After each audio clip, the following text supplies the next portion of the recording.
L'assistance sociale au service du développement. On est avec les assistants sociaux, vous l'avez compris, mesdames et messieurs. Bonsoir. Merci d'être au forum de ce jour consacré à la santé. Nous sommes donc avec Michel Diego. Il est membre de l'Association nationale des assistants sociaux du Bénin ANAS, et David Kabo, il est étudiant assistant social, président de l'Association des étudiants assistants sociaux du Bénin. Avec eux, nous allons parler de l'assistant social, son rôle dans la société, qui peut être assistant social, ses compétences. Vous aurez également l'avis de la rue, je dirais, un micro-trottoir réalisé au sein de la population des citoyens de Cotonou pour nous dire ce qu'ils savent de l'assistant social. Merci, mes invités. Monsieur Kabo, merci d'être là. Merci à vous. Bonsoir. Bonsoir. Monsieur Diego, merci d'être là également. C'est moi qui vous remercie. Nous sommes avec des étudiants assistants sociaux et des professionnels déjà du métier qui constituent aujourd'hui notre public. Avec eux, on va également parler du métier. Ils vont également nous donner des exemples, comment ils vivent le quotidien de l'assistance sociale. On va en parler. Mesdames et messieurs, je vous propose de suivre tout de suite ce reportage, ce dont je vous parlais tantôt, ce reportage réalisé au sein de la population pour voir un peu ce dont on appelle ou celui qu'on appelle assistant social. À tout de suite. L'écoute est au cœur de tout ce que l'assistance sociale fait. Lorsque vous rencontrez des difficultés d'ordre social, financier ou familial, adressez-vous à l'assistant social. Un assistant social, c'est quelqu'un qui a été formé dans une école, qui est diplômé et capable d'aider tout individu en situation difficile ou non à avoir de solutions à ses problèmes. Et sur le plan, que ce soit sur le plan social, sanitaire ou culturel. L'assistant des services sociaux a un public très divers.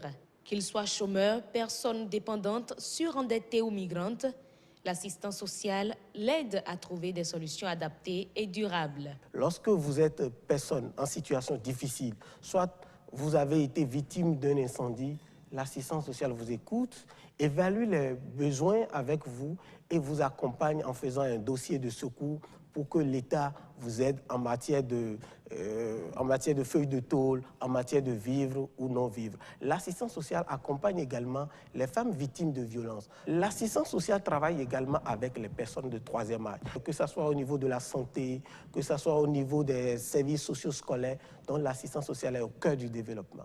Bien qu'étant très sollicités, les domaines d'intervention de l'homme restent encore mal connus du citoyen lambda.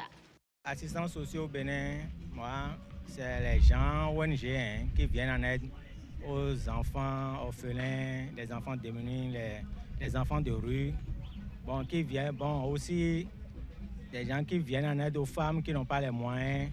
Un assistant social a pour, selon moi, de l'harmonie entre l'enfant et ses parents biologiques ou marraines, celui qui, comme tuteur, s'occuper de ses enfants, les amener à être en harmonie, à vivre en société, généralement dans leur famille. S'ils sont en difficulté et s'ils sont dans la rue, les ramener à leur famille pour les aider à améliorer leur situation de vie en quelque sorte. Un assistant social, lui, fait son œuvre sans s'attendre quelque chose. Et disons, il fait juste, par compassion. Les jeunes diplômés ne peinent pas à trouver leur premier emploi et ce sont les collectivités territoriales qui sont les plus gros pourvoyeurs de postes, mais le secteur privé n'est pas du reste. La plupart du temps, les assistants sociaux au Bénin travaillent dans la fonction publique ou dans le privé. En fonction de leur structure ou bien de l'institution qui les accueille, les rôles sont diversifiés. Quand je prends par exemple un centre de promotion sociale, l'assistance sociale dans le domaine de la protection de l'enfant accompagne ces enfants-là dans leur prise en charge. Ça peut être prise en charge psychologique ou bien c'est un enfant qui veut apprendre un métier. L'assistance sociale l'accompagne. L'enfant même qui dit concrètement ce qu'il veut, donc on l'écoute et on l'accompagne dans la prise en charge, dans sa prise en charge globale. Face au vieillissement de la population, à l'augmentation de la précarité ou encore à la complexité des démarches administratives, l'assistance sociale est de façon particulière recherchée et sa place dans la société n'est plus à démontrer. Et voilà, on en sait un tout petit peu, je dirais, sur l'assistance sociale. Alors, Monsieur Diego, vous avez suivi le reportage à écouter les jeunes qu'on a interviewés, pensez-vous que le Béninois connaît réellement l'assistance sociale? Merci beaucoup, Madame la journaliste. Avant d'abord de répondre à vos questions, je voudrais vous dire merci pour l'espace que vous nous offrez pour parler de l'assistance sociale. Merci beaucoup. Pour revenir à la question, les jeunes, comme on le sait, ne connaissent pas vraiment le métier, même s'ils en connaissent des bribes, ne connaissent pas vraiment. J'ai surtout remarqué qu'il y a une dame qui a essayé quand même de définir l'assistance sociale. Seulement, elle est allée beaucoup plus dans un assistant social qui travaille par compassion, comme si c'était de la charité, de l'aumône, c'est pas du tout ça.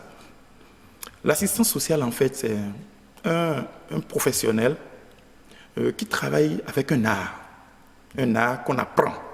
L'assistant social est un artiste? C'est un scientifique, qui peut dire, un technicien, qui apprend comment mettre en place l'aide.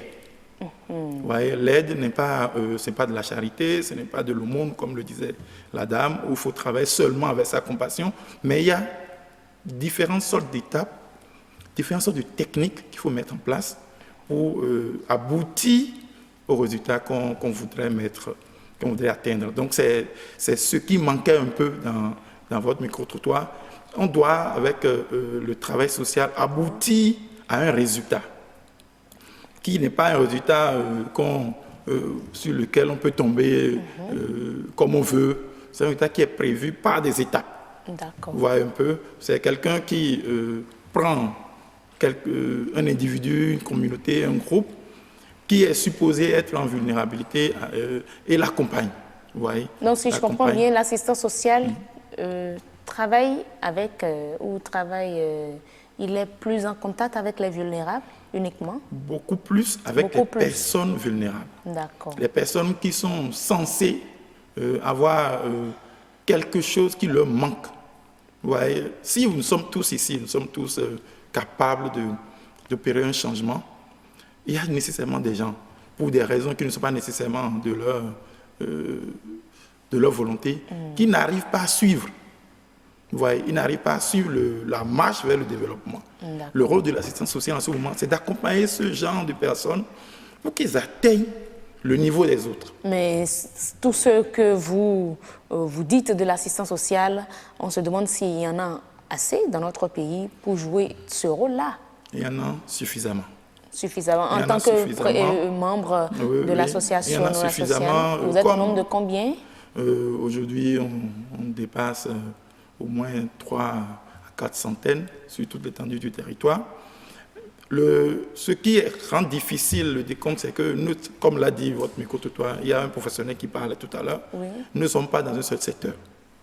Vous voyez, c'est un professionnel très polyvalent qui peut travailler dans beaucoup de domaines. D'accord. Dans beaucoup de domaines et dans beaucoup de secteurs. Nous avons avec vous un étudiant assistant social, le président des étudiants de l'association des étudiants assistants sociaux du Bénin, M. Koba. Quelles sont je ne dirais pas les disciplines ou les cours que vous suivez? Quelles sont les matières? Merci, cher journaliste. Oui, je voudrais heureuse tout simplement, ça va. D'accord, je voudrais d'abord vous remercier pour nous avoir acceptés sur ce plateau. C'est vrai, parce qu'on ne parle pas souvent de vous, assistants sociaux. C'est bien vrai. Discuter des questions de l'assistant social. Oui. À l'école supérieure des assistants sociaux, nous avons un nombre incalculable de matières. Nous avons des matières comme la psychologie, nous faisons des matières sur le cadre théorique, nous faisons des matières sur la sociologie rurale, la sociologie urbaine, pour comprendre comment fonctionne la ville, comment fonctionnent les zones rurales et quels sont les comportements que les populations de ces milieux-là adoptent pour pouvoir les aider. Nous faisons aussi le cours sur les devoirs sociaux, les devoirs médico-sociaux. C'est des cours qui nous permettent déjà d'élaborer un plan d'intervention quand nous sommes en face d'un cas pratique. Quand on nous soumet à un cas pratique, ces cours nous permettent d'élaborer un projet d'intervention afin de venir plutôt à un résultat fiable. Voilà. Nous avons aussi des cours sur la technique d'entretien. Parce que D'entretien. Oui, technique d'entretien. Il n'est pas donné à tout le monde de mener à bien un entretien. C'est pour ça... Quel entretien? Les entretiens d'embauche ou les entretiens de maison? Bon, pas entretien de maison. Quand l'assistant social reçoit un usager ou un client, il doit s'entretenir, il doit comprendre sa situation. Donc, il faut des techniques, ce n'est pas du hasard, il faut des techniques pour pouvoir mener à bien ce genre d'entretien. Exactement. Donc là, si je comprends bien, monsieur l'assistant social, vous êtes déjà assistant social confirmé. Eux, ils sont en herbe. Si je comprends bien, vous êtes à la fois psychologue, sociologue, médecin, vous êtes tout. Dire qu'on est tout, ça peut être un peu trop dire. Mais c'est une formation qui vous met au carrefour de toutes les compétences, en fait. Vous êtes tenu de connaître des détails dans, je peux dire, dans plusieurs techniques ou plusieurs professions. Vous avez vu, il a parlé de sociologie, il a parlé de psychologie, il a parlé... C'est comme ça, on est au milieu. Comme je vous le disais tout à l'heure, l'assistant social reçoit des cas. Il discute avec le cas, comme il le disait, il s'entretient avec le cas. Il met un diagnostic, un peu comme un médecin généraliste, il met un diagnostic. Mais il peut ne pas être capable, lui seul, de réussir, acquérir, entre griffes, ce client, parce que, comme il le disait, chez nous, on n'a pas de patient. Nous parlons de client, parce que, vous savez, en marketing social, le client est roi. Nous, nos usagers sont des rois. Vous voyez, c'est pourquoi nous parlons beaucoup plus de clients en parlant de ceux qui viennent à nous. Donc, lorsqu'il le reçoit, s'il n'est pas le spécialiste dont celui-là a besoin, il doit le référer. Cela l'oblige à connaître des bribes dans ce domaine-là, dans le domaine médical, dans le domaine psychologique, dans le domaine social, etc., etc., juridique, éducatif, etc. Ce qui fait que la formation est une formation globalisante, où vous devez toucher à tout, vous comprenez presque tout, sur le plan agricole, sur le plan éducatif, sur le plan médical, sur le plan sociologique, psychologique et tout. On vous donne des bribes, des notions assez solides pour que vous puissiez comprendre ce dont la personne souffre et pouvoir le référer. Donc, ça dit que vous êtes en quelque sorte un généraliste? L'assistant social, à son niveau de formation au Bénin, est un généraliste. Mais la formation continue. Ah ben, parlons même de la formation. Tout ce que vous dites là, l'assistant social doit avoir ses notions, telles notions et tout. Il faut combien de temps pour l'étude, pour avoir tout ce background-là nécessaire? Le profil pour venir à l'école, c'est le bac. Vous faites 3 années de formation à l'école et vous sortez avec une licence professionnelle. C'est avec ça qu'on vous appelle assistant social. Donc déjà avec une licence, vous êtes assistant social? Oui, vous êtes assistant social. C'est même le diplôme consacré, c'est ça, le diplôme d'assistant social. Mais on vous laisse le libre choix de continuer vos études. Il y a des masters, vous pouvez même aller au doctorat, en travail social. C'est vous, selon vos besoins, selon votre énergie, selon vos moyens, vous décidez de vous spécialiser dans un domaine. Vous pouvez vous spécialiser par exemple dans les droits de l'enfant, dans la psychologie de l'enfant ou des couples. D'accord, donc là, après la licence, c'est un peu du genre, jusqu'à la licence, c'est un tronc commun. C'est un tronc commun, oui. Après la licence, lorsque vous décidez de poursuivre les études, vous vous spécialisez. Vous vous spécialisez dans un domaine. Dans un domaine où vous voulez vous mettre dans la recherche. D'accord. Dans la recherche, vous pouvez pousser aussi vos études dans les recherches en travail social. Et vous avez dit qu'il faut avoir le bac. Quel type de bac? Quelle série? Le bac, les bacs qu'on demande le plus souvent, c'est le bac D ou le bac A.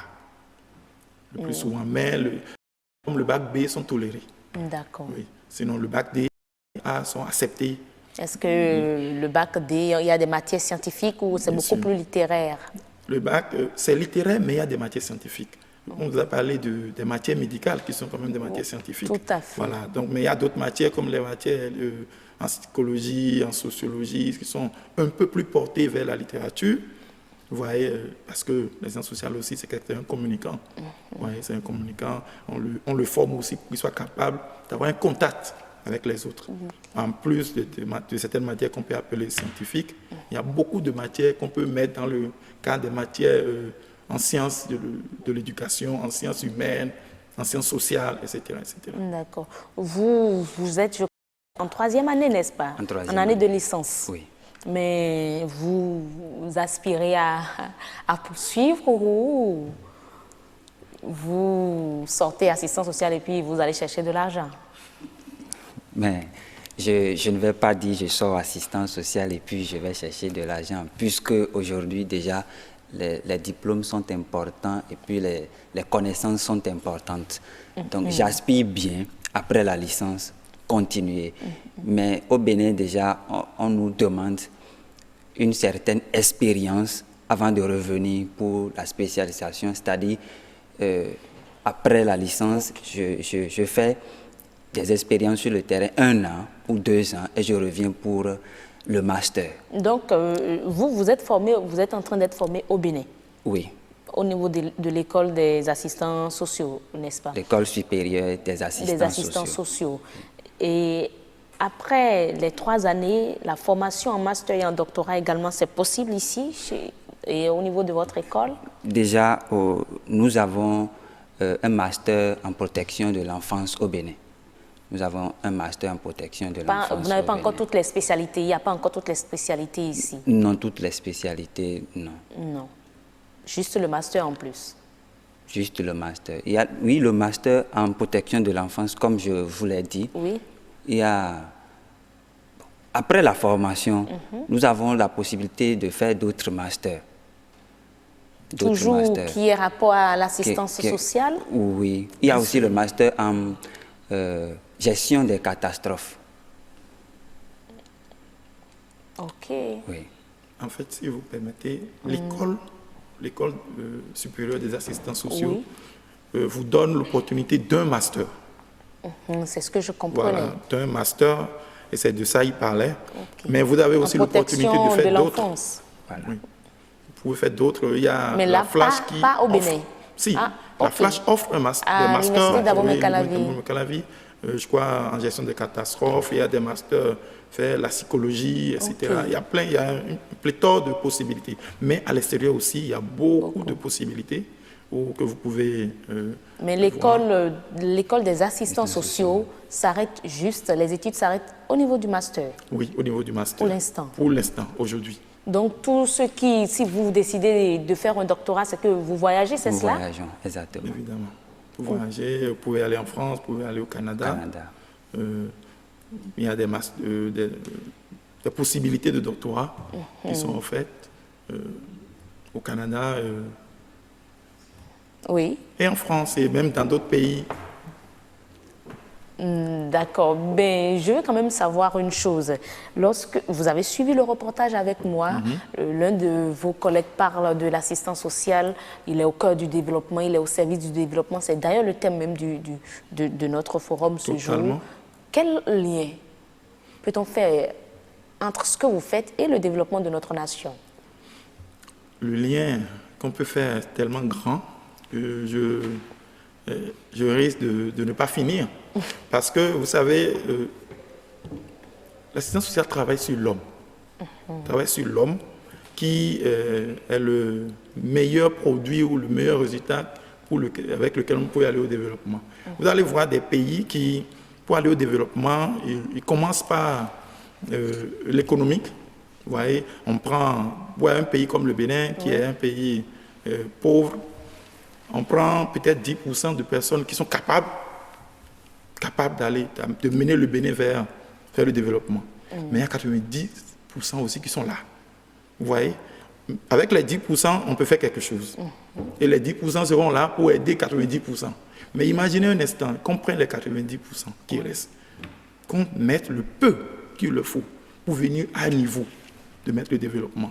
Vous ne voyez pas que le développement serait plus rapide? Au lieu d'esquinter 10%, c'est ce qu'on ne comprend pas dans nos pays. On trouve qu'il vaut mieux mettre de l'argent, par exemple, dans l'agriculture, dans des entreprises, etc., rapidement, pour avoir rapidement un résultat. Mais nous ne sommes pas un pays qui va finir... peut-être de courte durée. On n'est pas un pays qui va finir dans 10 ans. Nous sommes un pays qui est limité et qui va finir peut-être dans 1000 ans, dans 2000, dans 3000 ans. Vous voyez, donc, il vaut mieux que les dirigeants regardent vers cet œil-là. Je mets le peu qu'il faut dans ceux qui ne sont pas encore capables aujourd'hui, pour les avoir dans 10 ans, dans 15 ans. Quand je dis ça, je parle de quoi? Il faut investir dans l'avenir. Dans l'éducation, la santé, le social en général. Et c'est là où l'assistance sociale intervient. Okay. Et là où il intervient, il est formé pour évaluer les difficultés, évaluer la vulnérabilité et définir la marche vers une certaine adaptation, une certaine résilience, une certaine capacité de résilience de ces gens-là, qui vont à ce niveau participer maintenant au développement de leur pays. La plupart du temps, on les laisse en rade. On les laisse en rade, comme ils ne sont pas capables aujourd'hui, c'est comme s'ils ne sont jamais capables. On prend ceux qui sont propres tout de suite et on les utilise. Mais eux, ils vont s'esquinter très vite, très bientôt. Et là, le pays va toujours tourner dans la pauvreté, ne va jamais se lever. Regardez les pays qui aujourd'hui sont des pays développés. Oui. Ils se sont basés sur les assistants sociaux? Ils mettent beaucoup de moyens dans le social. Et ça étonne. Puisqu'eux, ils sont déjà développés. Ils mettent beaucoup de moyens dans le social. Aujourd'hui, des pays comme la France, on trouve que c'est un des pays les plus, qu'on peut appeler un pays social, les plus en vue, les pays, je ne vais pas dire sociaux, du monde. Vous voyez? Mais pourquoi ils le font? C'est pourquoi beaucoup de gens veulent avoir la nationalité française, avoir le passeport français, etc. Mais non, ils savent ce que le social peut faire dans un pays. Dans un pays. Voyez, je ne vous arrête pas, nous allons remettre le micro à un assistant social comme vous. Mais lui, il a quand même eu la chance d'être en spécialisation. Il ne s'arrête pas pour l'instant à la licence comme Monsieur Kabo. Mais Monsieur, présentez-vous. Oui, merci Madame la journaliste. Oui. Mon nom est Sylvestre Mbedi. Je suis assistant social, comme vous l'avez souligné, et j'effectue actuellement un doctorat en travail social à l'Université Laval au Canada. D'accord. Donc, comme on le comprend, vous n'êtes pas en spécialisation au Bénin, ce n'est pas possible. Non, ce n'est pas possible. C'est pas possible. Et vous y êtes allé à vos propres frais? Ou vous avez eu une bourse du Bénin? Oui, même si j'ai eu une... Non, je n'ai pas eu de bourse du Bénin. J'ai eu, à cause de mes résultats à la licence, bien sûr, j'ai eu une bourse d'excellence de l'Université Laval pour les étudiants internationaux à la maîtrise. Donc, cela associé au fonds personnel des parents m'a permis de commencer ma maîtrise là-bas, l'équivalent du master ici, et ensuite d'accéder au doctorat. Donc là, ça veut dire qu'il y a des possibilités, des opportunités pour les assistants sociaux brillants. Voilà, n'est-ce pas? Bien sûr, bien sûr. Mais comment ça se passe là-bas et ici? La formation déjà? Côté formation, je dirais, c'est vraiment pas les mêmes modèles. Vous savez, nous sommes beaucoup plus calqués sur le modèle français, qui est totalement différent du modèle nord-américain dont s'inspire le Canada. Le modèle nord-américain, en matière de cours, par exemple, vous l'avez entendu, le président des étudiants le disait tantôt, ils ont un nombre énorme de matières, alors que là-bas, ce n'est pas le cas. Ce n'est pas le cas, par contre, ce n'est pas pour ça qu'il faut s'amuser avec le peu qu'il y a, puisque le peu est assez dense, comme ce que nous avons au Bénin. Donc, c'est peu, puis chacun choisit les matières qui lui conviennent selon l'orientation qu'il veut donner à sa profession une fois sur le terrain. Donc, si toutes les matières enseignées ici ne sont pas enseignées là-bas, quelles sont les matières sur lesquelles il focalise la formation? En fait, vous avez des matières qui sont obligatoires. Peu importe le type de spécialisation que tu veux faire, il y a certaines matières qui sont quand même obligatoires, un peu comme les fondements sociaux du travail social. Vous avez les cours sur la méthodologie qui sont intraitables, peu importe la spécialisation que vous voulez faire, vous devez maîtriser la méthodologie de recherche en travail social. Vous devez également maîtriser des cours sur les statistiques. Mais ça, des fois, on peut... moi, par exemple, je n'ai pas eu à suivre ces cours puisque je les avais déjà suivis dans mon programme ici, puis ils m'ont exonéré de ce cours-là. Donc, voilà un peu ce qui se passe maintenant en fonction du profil que vous voulez vous donner à la fin de votre maîtrise ou de votre master, si on veut. Vous choisissez un corpus de cours qui sont des cours de spécialisation. Et disons, moi, j'ai fait, par exemple, un cours en évaluation des programmes et de l'intervention sociale. Et là, je suis capable de prendre un programme social au Bénin, puis de l'évaluer de fond en comble pour savoir quelles sont ses insuffisances, qu'est-ce que ça a de bon, comment on peut l'améliorer, est-ce que ça va servir vraiment au développement, est-ce que ça va servir à la population, donc ainsi de suite. J'ai fait plusieurs cours dans ce genre. Et vous, pour déjà avoir la main, vous êtes également sur le terrain, n'est-ce pas? Sur le terrain, vous exercez? Il y a plusieurs manières d'être sur le terrain. Actuellement, comme j'aime le dire, je ne suis pas tellement sur le terrain en pratique auprès des ONG ou auprès du gouvernement au Québec ou au Canada. Non. Moi, je suis beaucoup plus en train de me donner un profil enseignement-recherche, donc ce qui justifie d'ailleurs ma présence au doctorat, parce que les études doctorales, il ne faut pas se mentir, en travail social, ce n'est pas tellement pour aller après dans un centre social pour recevoir les clients, non. C'est pour enseigner à l'université, aux étudiants. Donc, leur inculquer du savoir et partager le savoir, et également pour effectuer de la recherche en travail social, parce que ça nous manque de manière criarde au Bénin actuellement. On n'a pas de chercheurs purement en travail social. En travail social. Et comment Monsieur Diego a commencé par en parler, la relation entre l'assistance sociale et le développement d'une nation. Il a énuméré un certain nombre de choses.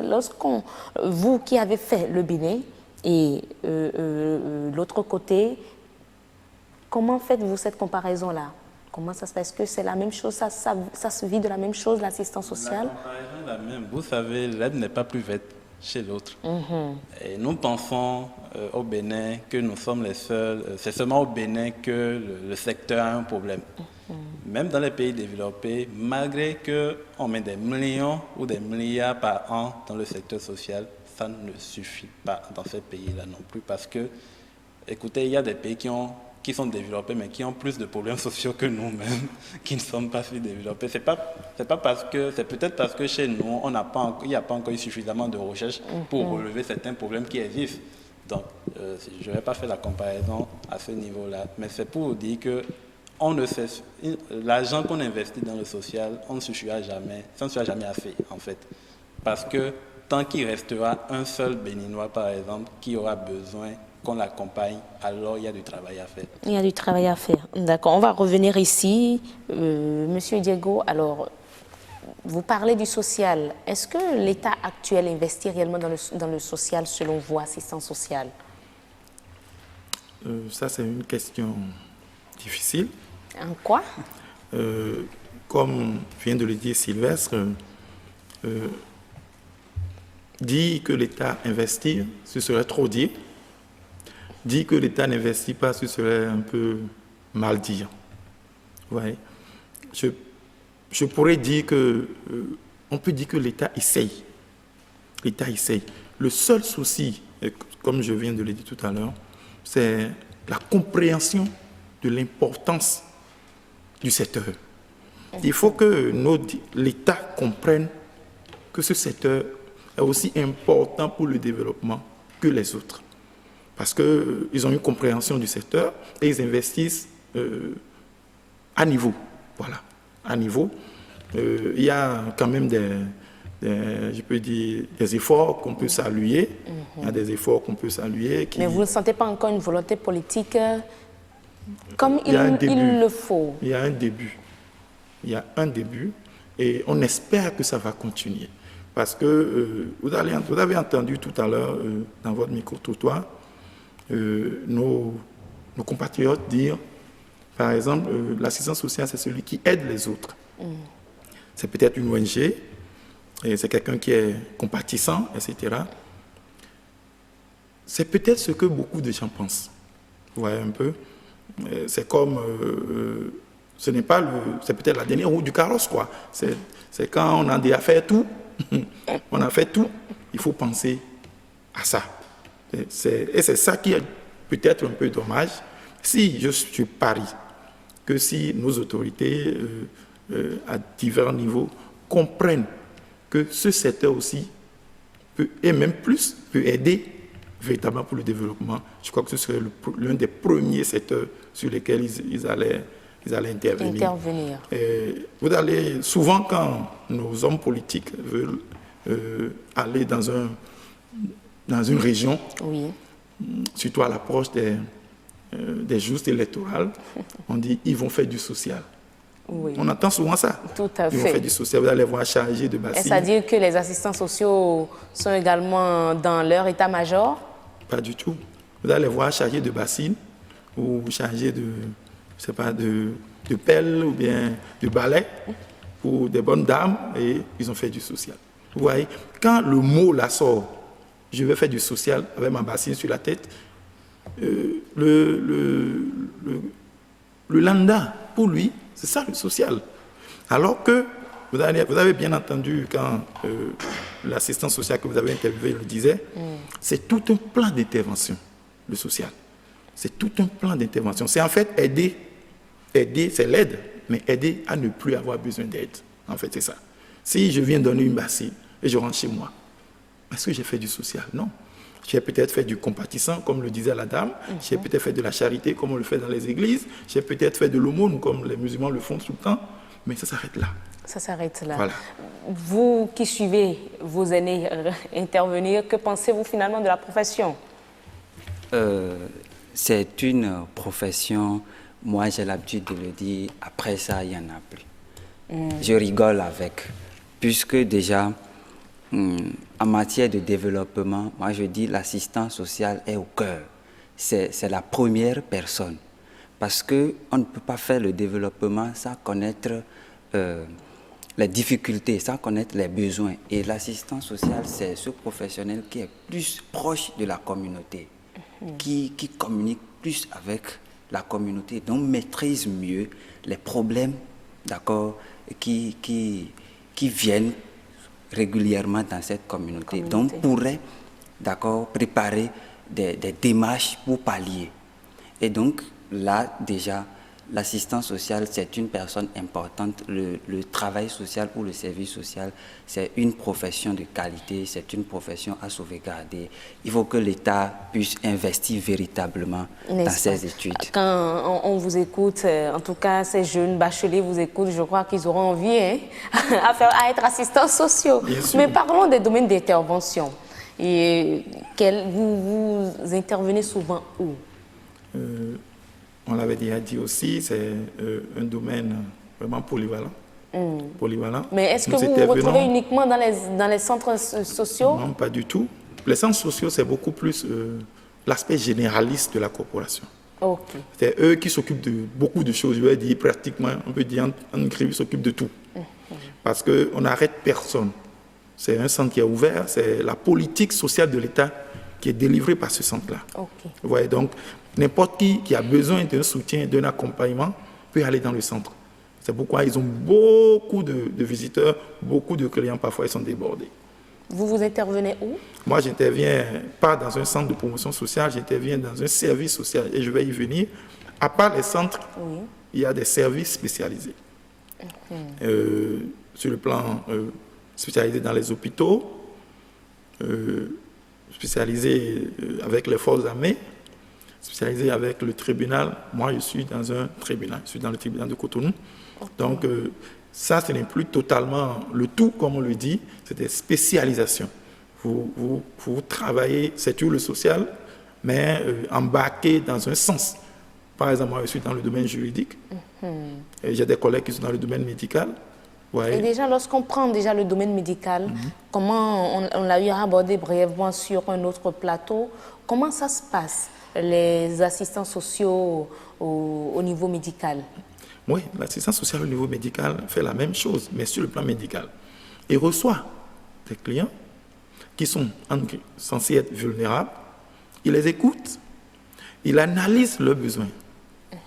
Et avec cette analyse de besoins, il met en place un plan d'intervention, ce que nous appelons souvent le projet. Il élabore le projet.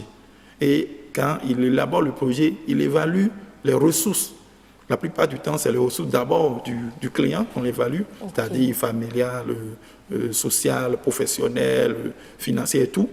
Et c'est dans le cas où il n'est pas capable, avec son réseau relationnel, de pouvoir s'adapter à cause de cette vulnérabilité, qu'on fait appel aux structures de l'État, ou aux structures de l'État ou connaissent. Et c'est là l'assistant social intervient. Il intervient déjà quand il y a le problème de vulnérabilité.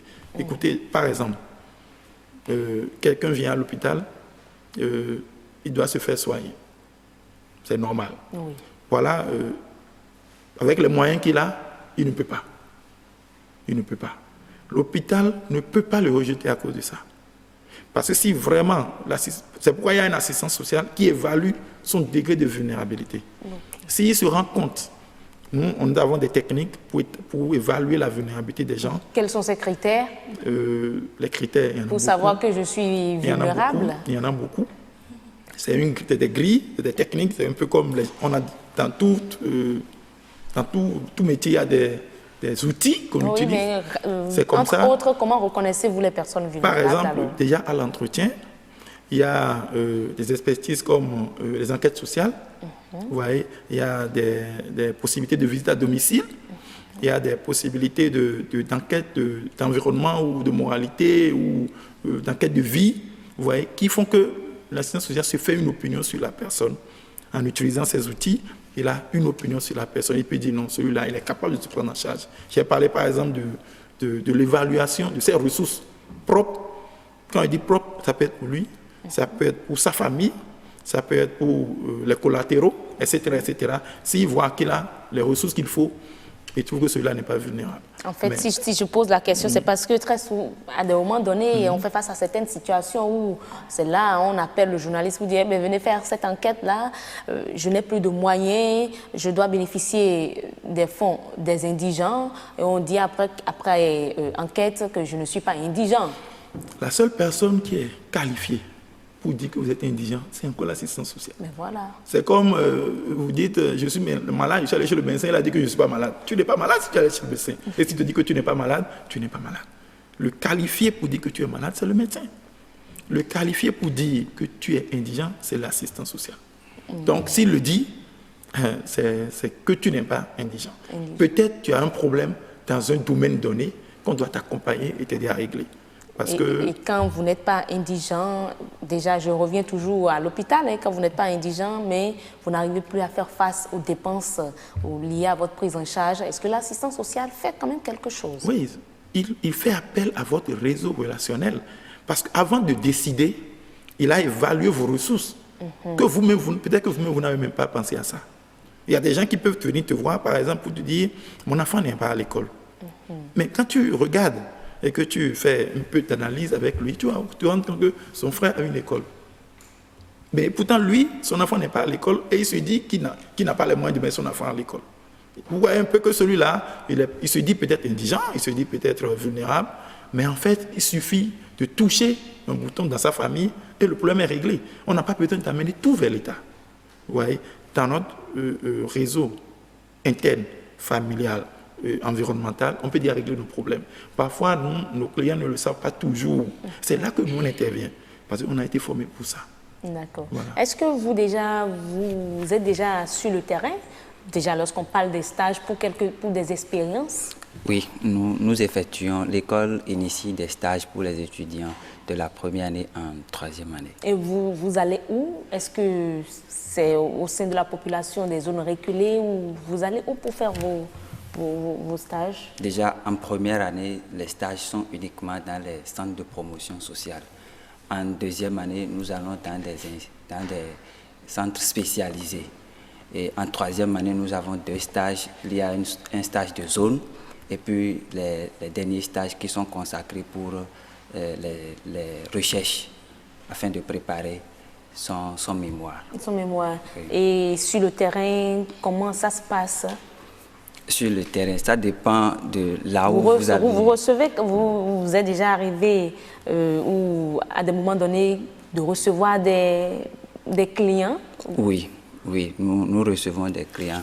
Je vais déjà dire que j'ai effectué un stage au centre de promotion sociale de l'OCOSA où nous avons reçu des cas. Et quand ces cas viennent, comme notre enseignant vient de le dire, nous nous entretenons avec le cas, nous évaluons les ressources disponibles au niveau de l'individu. Et quels sont les problèmes récurrents? Les problèmes récurrents. Bon, ce qu'on appelle les violences basées sur le genre. Déjà dans les centres de promotion sociale, plus les femmes viennent et sont victimes de violences. Ça peut être violence verbale, ça peut être violence psychologique, même économique. Voilà. Donc, il y a aussi des enfants vulnérables, c'est-à-dire des orphelins, que nous appelons généralement des OEV, orphelins et enfants vulnérables, qui s'adressent au centre de promotion sociale pour les aider peut-être dans leur prise en charge scolaire. D'accord. Et ça vous prend combien de temps de régler le problème? Pour régler le problème, ça vous prend combien de temps? Il faut le savoir. Parce qu'il ne faut pas dire que nous menons des enquêtes. Vous l'avez dit, des enquêtes sur une longue durée. Bon, je ne vais pas dire ça fait 1 mois, je ne vais pas dire ça fait 2 semaines, mais ça dépend aussi du cas. Et puis, quand vous prenez un cas, je prends l'exemple d'une femme qui vient dire qu'elle a été battue par son mari, on l'écoute. On peut éviter ou on évite le mari, on l'écoute aussi. Et on analyse les 2 situations. On peut toutefois inviter les 2 et passer à une étape de résolution de la situation. Ça dépend du cas. D'accord. Oui, d'un cas à l'autre, la durée peut différer. Peut différer. On va remettre le micro à quelqu'un d'autre. Vous êtes étudiante aussi? Oui. Oh oui, ok, présentez-vous. Je suis Eunice Tchomamou, je suis étudiante en 3e année à l'École supérieure des assistants sociaux. Ok, vous êtes également en 3e année. Vous avez déjà effectué un stage où, par exemple? Oui, j'ai effectué déjà 2 stages. Un stage au centre de promotion sociale, et puis le second dans une organisation non gouvernementale. Ok. Et ça se passe de la même manière? Oui. Bon, vous allez vers les clients ou ils viennent vers vous? Au centre de promotion sociale, les clients viennent vers nous. Et dans l'ONG aussi, bon, c'est une organisation non gouvernementale qui s'occupe surtout des personnes vivant avec le VIH. Okay. Donc ces personnes-là viennent parce que le centre est spécialisé pour les aider, pour les accompagner psychologiquement et pour leur offrir aussi les médicaments et tout. Là, vous êtes en contact avec les PVV? Si. Et là, je me dis, c'est émouvant. Vous êtes au centre social pour voir, comme il l'a dit, les femmes violentées, les femmes battues. En même temps, vous êtes avec les PVV. Mais les enfants, qu'on dit souvent, parce que dans le micro-trottoir, c'est beaucoup plus les enfants. Je ne vous entends pas parler des enfants, en fait. C'est comme si ce n'est pas ce dont on parle le plus, mais pour le peuple, on vous fait... quand on dit assistance sociale, on pense toujours à l'enfant, les OEV. Les enfants, oui, parce que... Ou bien les enfants atteints du sida, Oui, surtout les enfants. Déjà, au niveau des parents, il y a une prévention pour protéger l'enfant déjà. Ok. Donc, l'intérêt de l'enfant est grand. Donc, l'enfant est une cible du service social. Du service social. Et je dirais la principale cible, n'est-ce pas?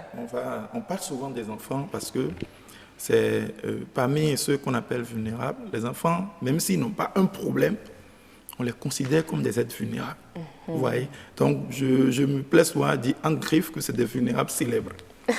Vraiment célèbres. Les plus célèbres. Donc, le plus souvent, c'est d'eux qu'on parle plus que les autres. Mais il y a d'autres cas, comme il le dit, comme elle le dit, il y a beaucoup d'autres vulnérables dont le service social devrait s'occuper. D'accord. On va remettre le micro. À côté, oui, présentez-vous. Merci. Moi, c'est Inès Fatokon. Je suis étudiante à l'École supérieure des assistants sociaux du Bénin. Oui, vous êtes étudiante, mais je sais que vous avez déjà exercé le métier, n'est-ce pas? Oui, je suis assistante sociale. Mais voilà. Mais je suis revenue pour pouvoir compléter ma formation.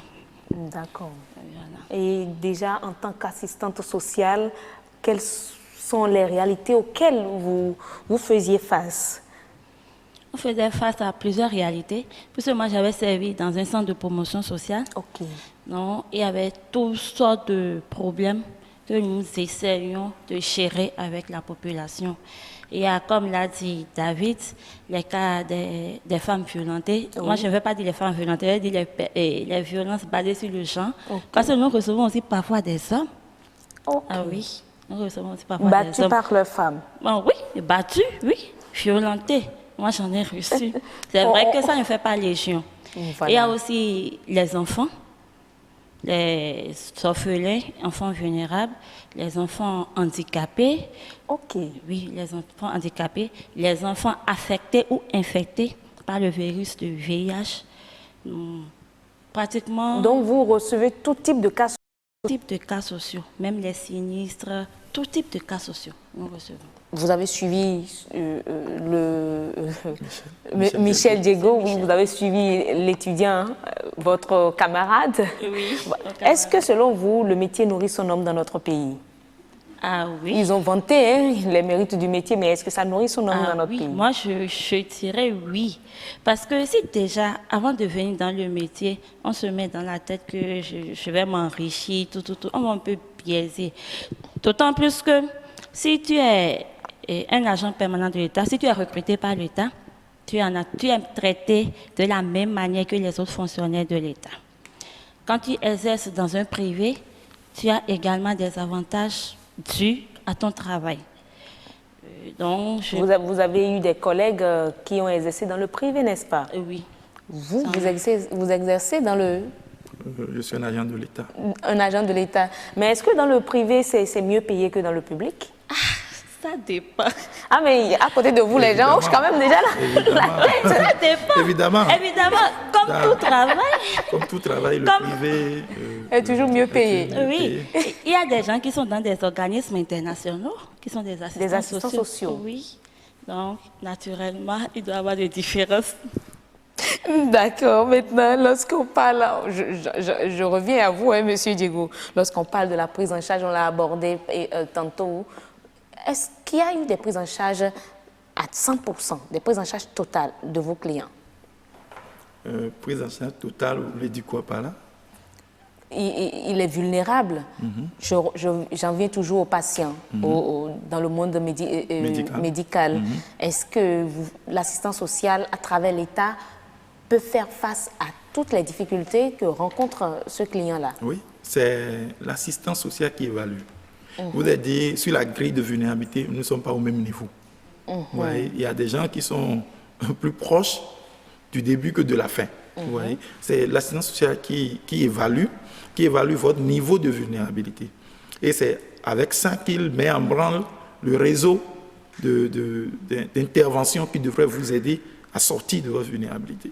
Donc, s'il voit que vraiment c'est un homme qui ne peut pas, nous sommes tous des enfants de l'État. Vous voyez? Et si nous voyons qu'il ne peut vraiment pas, avec tout ce que tu mets en branle pour identifier, pour l'aider, pour l'accompagner, il ne peut pas, vous devez demander à l'État de l'aider. Et c'est au prorata de ce qu'il peut donner, l'État donne l'État compense. S'il peut donner 0, c'est que l'État donne 100%. D'accord. Voilà. Mais on met en place tout le réseau. C'est pas, je vous ai dit tout à l'heure qu'on ne parle pas seulement de lui. On parle de lui, mais on parle de son cercle qui l'entoure, la famille, les amis et tout. Et c'est quand on voit que vraiment, tout ce monde-là, voilà ce que le pourcentage que ce monde peut donner, l'État prend la relève. Mais j'ai posé la question tantôt à la jeune étudiante. Vous allez vers les clients ou ils viennent vers vous? Qu'est-ce que vous avez appris? Nous, on a appris à accompagner. À accompagner. Voilà. Maintenant, quand vous êtes dans un centre, le plus souvent, les gens viennent à vous. Mais est-ce que normalement, vous ne devez pas quitter les centres pour aller vers les... Oui, bien sûr. Mais d'abord, pour l'assistance sociale, comme vous le dites, c'est un professionnel de notre État. Oui. Comme on le dit aussi, le recrutement, ce n'est pas tous les jours. Ouais, donc, vous êtes un nombre insuffisant. On est un nombre, je ne veux pas dire insuffisant, mais pas encore suffisant. Pas encore suffisant. Pas encore suffisant.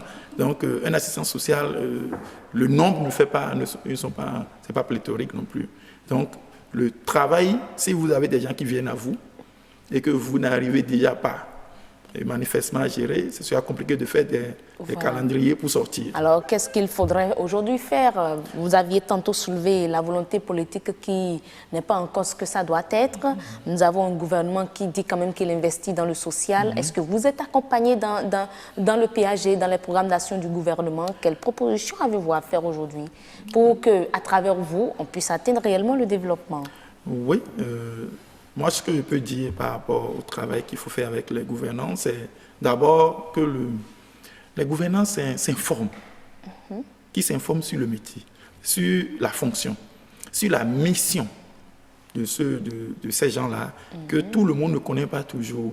Ils attendent, mais ils ne s'informent pas vraiment. Qui s'informent un peu. La deuxième chose, que les techniciens qu'ils mettent, surtout à des niveaux centraux ou à des niveaux techniques, soient de la corporation. Ouais. Lorsque les gens sont de la corporation, ils font moins d'erreurs. Parce qu'une erreur, c'est un gaspillage de ressources. Ouais.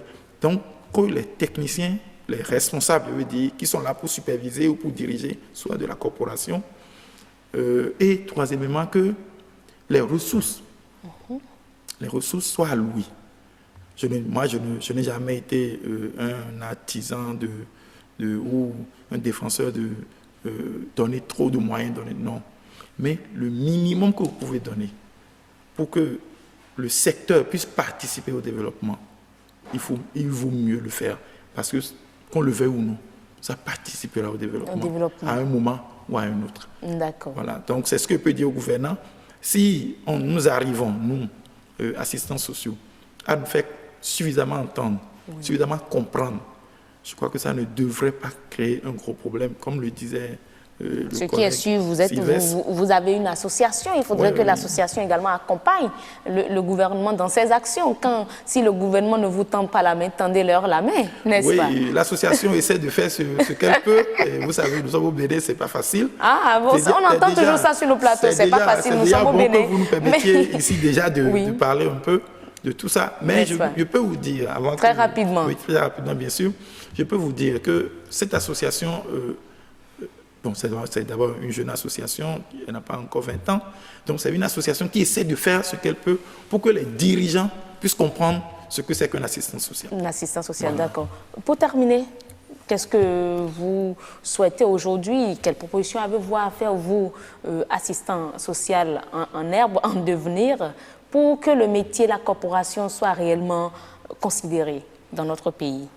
Ce que je souhaite en tant qu'étudiant assistant social, c'est que véritablement, comme le disait notre enseignant, le gouvernement s'imprègne du social et fasse la différence entre faire le social et faire... À intenter. Oui, à intenter.